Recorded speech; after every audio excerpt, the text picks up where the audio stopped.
With one move mistake from this position, you can lose this game to a draw. As white, you need to know what to do when it comes to pawn endgames. We have many possibilities on the chessboard. Among all, I'm going to highlight white's possible first move.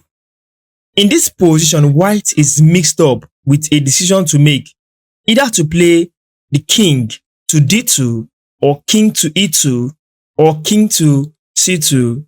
Let's not forget, we also have pawn to c4. Let's talk about two variations. One leads to a draw, one wins the game.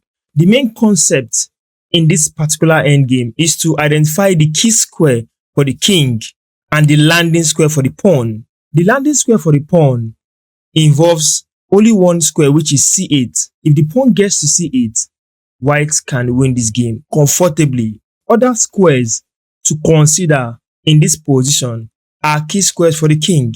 b7 and d7 are key squares for the king.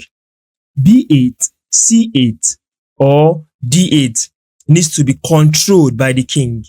So you see those squares I highlight, we need to get our king to b7 to have control over these two squares, or d7 to have control over these squares. From this position, if white plays king to d2, this leads to a draw after this variation. The best thing to do as white in this position is to play king to c2. This is the best move at the moment. Check out this variation.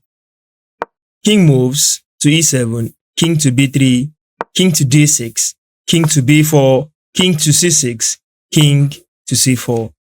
What just happened? White just gained the opposition. This is the idea. If black moves, just follow black. If black king moves, just follow black king. Now we have collected squares from the king. We are equally controlling this square. So the king has to go either to d8 or b8. Once the king goes to b8, match your pawn. He moves in, match your pawn. He moves out, collect this square by controlling it through d7. So the king tries to come down. We give a check on c6. King moves, check on c7. King moves away. You promote your pawn.